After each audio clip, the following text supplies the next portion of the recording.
नमस्कार, बहुत बहुत स्वागत है आपका आयुर्वेद पर आधारित हमारे इस बेहद खास कार्यक्रम स्वस्थ विचार में। मैं हूं आपके साथ आपका साथी विकास।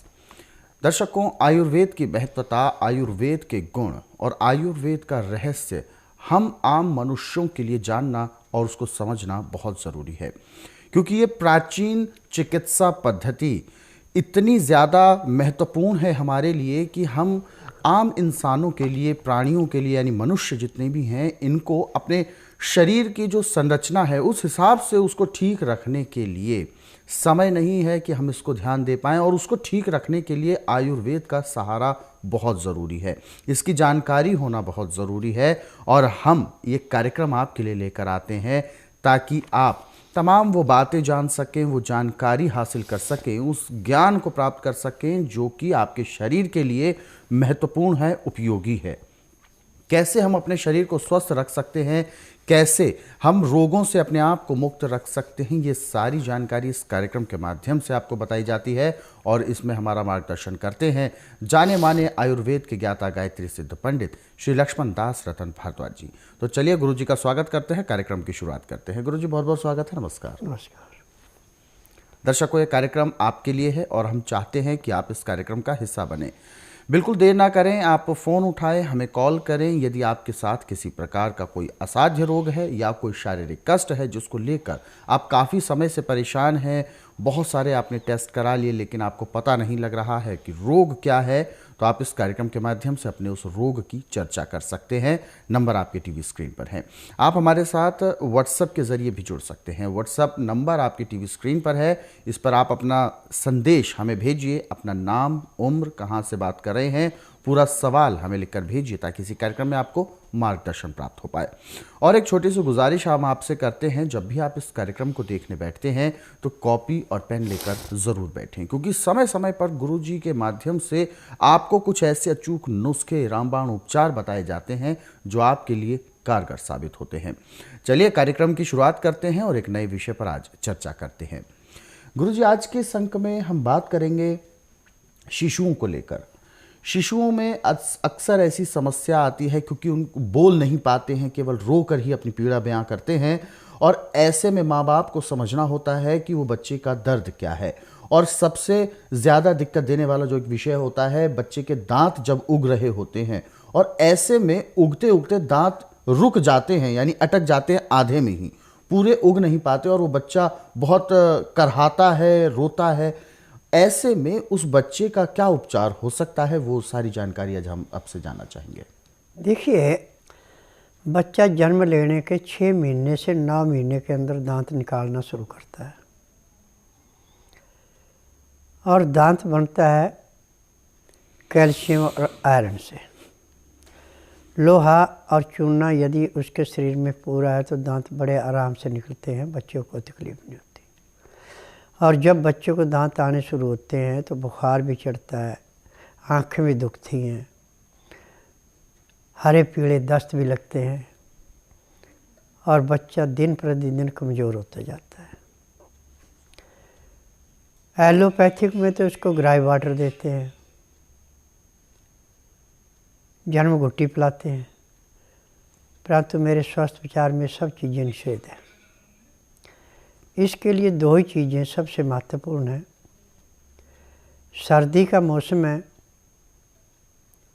तो आधा कप गाजर का जूस निकालें, इसको हल्का गर्म कर लें लगभग 15 डिग्री तक, फिर इसमें 1 चम्मच शहद मिला दें। आप इस आधे कप को बच्चे को पिलाने में चमचे से कम आप 20 मिनट का समय लें, तो इसके पिलाने से चूना और लोहा तत्व पूरा हो जाएगा, और दांत ऐसे निकलेंगे जैसे रेते के अंदर से चीज़ बड़ी आराम से बाहर आ जाती है। ऐसे चमड़ी में दर्द नहीं होगा, दस्त नहीं लगेंगे, बुखार नहीं आएगा, आँखें नहीं दुखेंगी, और आराम से दांत आ जाएंगे। परंतु ये क्रिया सुबह शाम दोनों टाइम करनी है। अब सर्दी का मौसम है, इस टाइम तो ये है। जब आप गर्मी का मौसम आएगा तो उस टाइम फिर मैं दूसरा तरीका बताऊंगा कि क्या करना है आपने।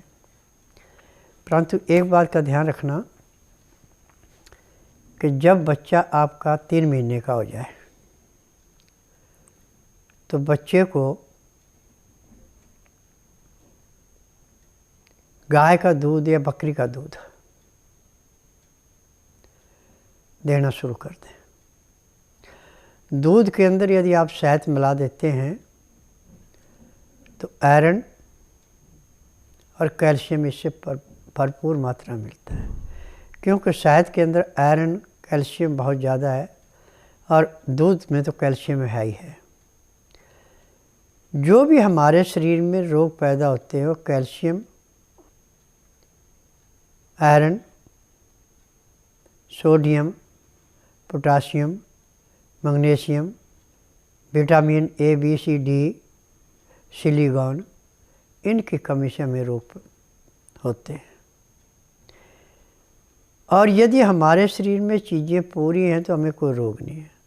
परंतु एक बात का ध्यान रखना, ये सब चीज़ें होती हैं साग सब्जियों फलों के छिलके के साथ।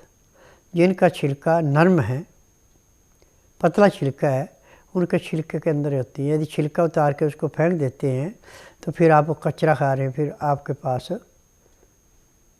इन चीज़ों की कमी पड़ेगी। नरम छिलके वाली साग है, सब्जी है, फल है, इनको पहले गर्म पानी से धो के छिलके के साथ यदि आप खाते हैं तो मैं दावे से कह सकता हूँ कि जब तक आपके शरीर के अंदर सांस है तब तक आपको किसी डॉक्टर हकीम के पास जाने की ज़रूरत नहीं पड़ेगी, ना ही आपको कोई रोग होगा। आज पूरे संसार के अंदर एलोपैथिक में आए, आयुर्वेद में आए, यूनानी में आए, होम्योपैथिक में आए, इनके दवाइयों की दुकानें तो दिन पर दिन बढ़ती जा रही हैं, परंतु बिजनेस है से पूरा नाम नहीं मिल रहा है। क्योंकि जहाँ दवाइयाँ थोक में बनाई जाती है वहाँ पे किसी भी चीज़ पे पूरा ध्यान नहीं दिया जाता कि इसमें कौन सी चीज़ की कमी है, कौन सी चीज़ हमने ज़्यादा करनी है, कौन सी कम करनी है। फार्मूले कुछ भी है, जैसे उनको मिला वैसे बना के दे देते हैं। आज पहले इनके पास हकीम हुआ करते थे जो दवाइयों को परखते थे कि दवाई ठीक है, और यदि आपकी गली हुई सड़ी हुई दवाई को पीस के आपको दे देते हैं तो वो लाभ नहीं देती। परंतु स्वास्थ्य विचार में किसी भी दवाई के अंदर साइड इफ़ेक्ट नहीं है। दवाई लेने के 10 मिनट में दवाई अपना असर दिखा देती है, परंतु स्वास्थ्य विचार में रोगी को तभी बुलाते हैं जब उसकी घर में दवाई से ठीक होने के हालात नहीं होते हैं। तो फिर पैर के तलवे से सिर के बाल तक जो भी उसके अंदर रोग होते सब दवाइयाँ इकट्ठी दी जाती हैं। ऐसे हम रोग के अनुसार जो हमारे चूल्हे चौके में सामान रखा है उसी में सारी चीज़ें 108 वस्तुएं ऐसे हमारे चूल्हे चौके में, जिससे हम पैर के तलवे से सिर के बाल तक के हर एक रोग को समाप्त करते हैं। और बच्चा 1.5 साल की उम्र तक पूरे दांत निकाल देता है। किसी के 26 दांत रहते हैं, किसी के 28 रहते हैं, और ज़्यादा ज़्यादा 30 हो जाते हैं। 32 दांत आपके पूरे होते हैं 20 साल की उम्र से 30 साल के बीच में। परंतु जो लास्ट दाढ़ें होती है बहुत परेशान करती हैं। परंतु जो मैंने अभी आपको तरीका बताया इसको करते हैं तो उसमें भी कोई तकलीफ़ नहीं होती। परंतु जब आपके 20 साल के बाद पीछे के अक्ल दाढ़ें आती हैं तो रोगी को बहुत तड़फना पड़ता है। डॉक्टर ऑपरेशन भी करते हैं, बल्कि कई बार तो डॉक्टर उस दाढ़ को ही ख़त्म कर देते हैं। ये हम अपने शरीर के साथ ज्यादती करते हैं। यदि आप प्रतिदिन 20 ग्राम से लेकर 50 ग्राम शहद खा रहे हैं, चीनी का बिल्कुल त्याग कर दिया है, तो मैं दावे से कहता हूँ कि जब तक आपके शरीर के अंदर सांस है आपका दांत आपको जवाब नहीं देगा। हमारे दांत जो ख़राब हो रहे हैं ये है जो आप पेस्ट करते हैं। पेस्ट कितनी भी अच्छी से अच्छी करें, ये पेस्ट सिर्फ बाहर से तो दांत को चमका देती है, अंदर से दांतों में जो जड़ों में रोग हैं वो दिन पर दिन इससे फैलते हैं। और ये जितनी भी दांतों के मंजन बनाए गए हैं, चाहे कॉलगेट है, चाहे पेप्सोडेंट है, चाहे बबूल है, कोई भी है, ये मरे हुए जानवरों के हड्डियों के चूरे के अंदर केमिकल मिला के बनाया जाता है। परंतु स्वास्थ्य विचार में जो मंजन बनाए जाते हैं इसमें जड़ी बूटियाँ पड़ती हैं, परंतु हमें मंजन करने की बहुत कम ज़रूरत पड़ती है। हमारे आड़ पड़ोस में जो पेड़ हैं, जैसे विष्णुकांत है, पीपल है, नीम है, गुल्लर है, ढाक है, कीकर है, सहतूत है, तुंग है, हम इनकी दातने करते हैं तो हमें ज़िंदगी में दांतों में कभी कोई तकलीफ़ नहीं होगी।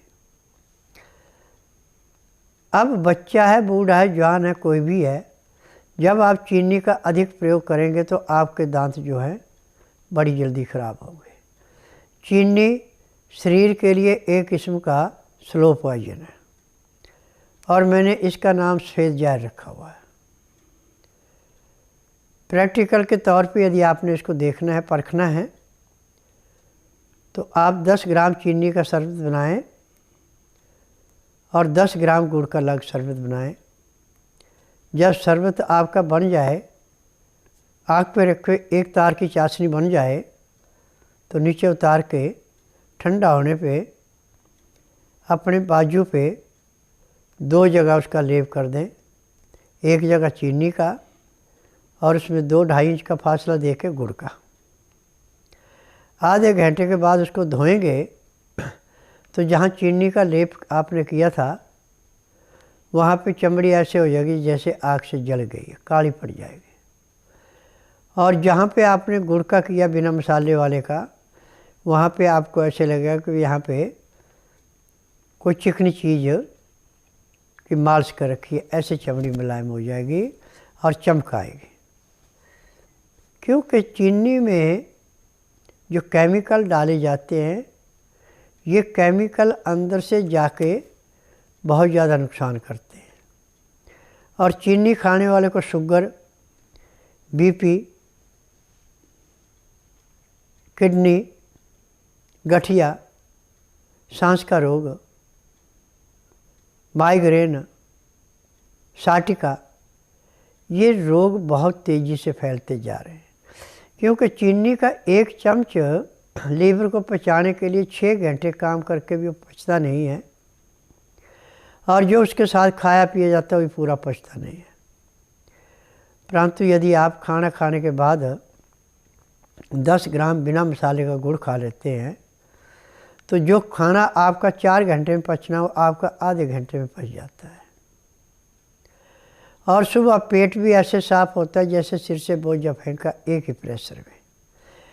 चीनी खाने वाले को कब्ज, बवासीर, फिस्टुला, बगंदर, ये रोग बड़ी जल्दी से पकड़ते हैं।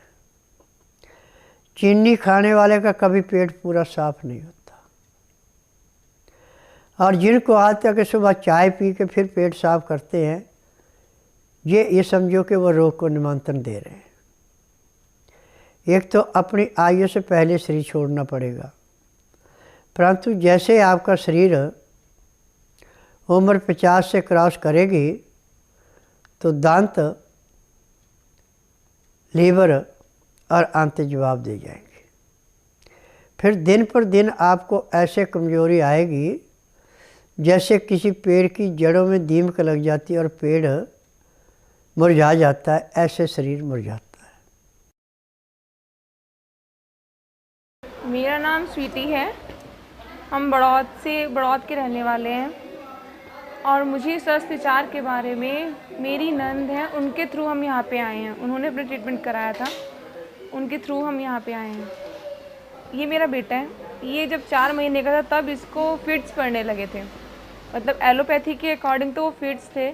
उसके बाद इसका 2-2.25 साल ट्रीटमेंट चला है अपोलो दिल्ली, वहाँ से इसको कोई फ़ायदा नहीं हुआ। ये वेंटिलेटर पे भी रहा है उनकी वजह से, स्टेरॉइड्स वगैरह की वजह से। इतने स्टेरॉइड उन्होंने दिए कि इसको इन्फेक्शन हो गया और आए दिन इसको हर दूसरे-तीसरे हफ्ते ये एडमिट रहता था। फिर हम जब यहाँ पे आए हैं उसके विदिन 4 महीने में ये बच्चा बहुत ठीक हो गया। 4 महीने के अंदर ही इसके फिट्स पड़ने बंद हो गए। उन्होंने फिट्स बताए, गुरुजी ने बताया कि इसको नसों का ब्लॉकेज है। गुरुजी के कहने के अनुसार ये बहुत ठीक हो गया है। अब इसको ना तो दौरे आते हैं, खड़ा होने लगा है, पहले बिल्कुल नहीं खड़ा होता था, ऐसे लेटा रहता था बस। खाने पीने की भी कोई सूझ नहीं थी, कोई आवाज़ दे कोई रिएक्शन नहीं करता था। अब ये खेलता है, एक्टिव है, सारे काम करता है, अपने पहचानता है। नमस्कार, हम कुरुक्षेत्र हरियाणा से आए हैं। हमारा गांव समालखा पड़ता है। ये मेरी भांजी है जो कई सालों से बीमार चल रही थी और हम लोगों ने प्राइवेट अस्पताल, सरकारी अस्पताल, यहाँ तक कि पीजीआई में भी इलाज करवाया है, लेकिन वहाँ भी कोई आराम नहीं लगा। और पीजीआई में लोग कहते हैं वहाँ के डॉक्टर की इसकी किडनी ख़राब है, तो हमें वहाँ के डॉक्टर ने ऑपरेशन के लिए सलाह दी। लेकिन हमें किसी ने यहाँ गुरुजी के बारे में बताया कि आप वहाँ ऑपरेशन कराने तो जा रहे हो, लेकिन एक बार आप गुरुजी से मिल लीजिए। तो हम उनकी सलाह मानते हुए यहाँ पे आए और गुरुजी को दिखाया। 1 महीने में ही हमारी इस भांजी का जो किडनी की प्रॉब्लम थी ठीक हो चुकी है और हम यहाँ से संतुष्ट हैं। एक कॉलर है हमारे साथ लाइन पर, आइए बात करते हैं उनसे, जानते हैं क्या है उनकी समस्या। हेलो। हेलो, नमस्कार, क्या नाम है आपका? मैं मंजू बोल रही हूँ आगरा से। जी, अपना सवाल पूछिए, गुरुजी सुन रहे हैं आपको।